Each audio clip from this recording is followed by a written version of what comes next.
So here's what Putin says. Among the ruling class in the United States, there are many leaders who are too captivated by ideas of their exceptionalism and their superiority over the entire rest of the world.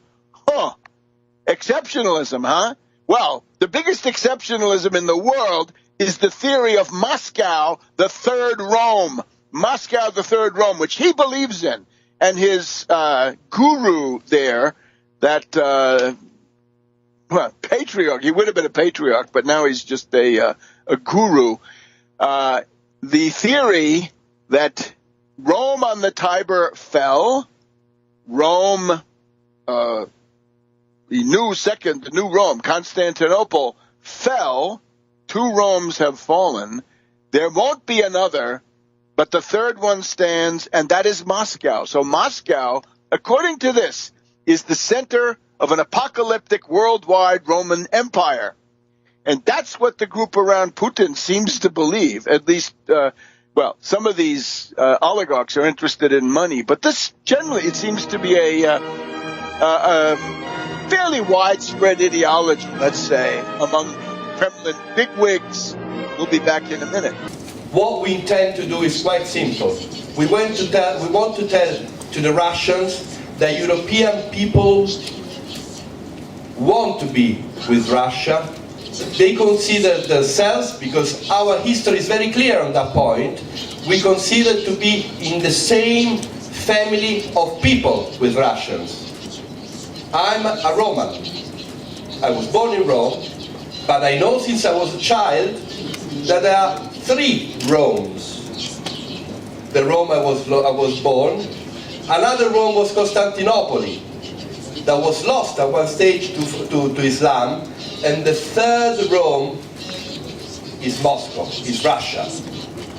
Now, this means that the Russian people will go the same way. It's now absolutely inevitable that in the lifetimes of most of the people in this room, Western Europe will either become an Islamist caliphate or there will be a terrible civil war, or perhaps both. It's unavoidable, which makes the survival of Christendom absolutely only possible through the rise and the survival of the third Rome, of Moscow and of Russia. Every great European nation has had its time leading Europe and indeed the world. The Greeks, the Romans, the Spanish, the French, the Germans, the British. Every great people except the Russians. And now it becomes, historically, Russia's turn. So, exceptionalism, the Moscow theory of the third Rome, Moscow, the third Rome, is the most extreme exceptionalist theory that we've seen. It's the master race, I guess. It's the chosen people. It is exceptionalism because it's divinely ordained, but it's going to control the world. Moskovskaya teoria Tretьего Рима. And this, of course, comes from the apocalyptic mystical monk, Philotheos of Pskov, during the 1500s. It's got to do with the time of basically Ivan the Terrible, right? Ivan, the Grand Duke of Moscow, who then I guess became the Tsar of Russia. So this is this is some level of hypocrisy. So anyway, he says, among the ruling class in the United States, there are many people who are too captivated by ideas of their own exceptionalism and their superiority over the rest of the world. Well, this is the pot calling the kettle black. I'm sorry. But do they know how to count? Surely they do. Let them first calculate the range and speed of our advanced weapons systems. He's got hypersonic weapons, he says, that can, and this is maybe not completely true yet, that can travel at 6 times the speed of sound, right? Mach 6, speed of sound, 720 miles an hour approximately. 1,200 Ks per hour.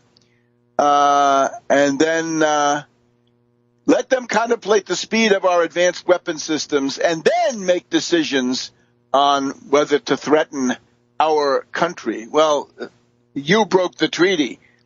He does not mention Trump by name, but he says there is a secretive deep state that has caused all these troubles for the American president, who's such a wonderful guy. Now, remember, this is now the first anniversary from the time Putin put out these films showing missiles hitting the United States, right? There's this torpedo that can go around the world all by itself, a bunch of other things. We've gone through them all.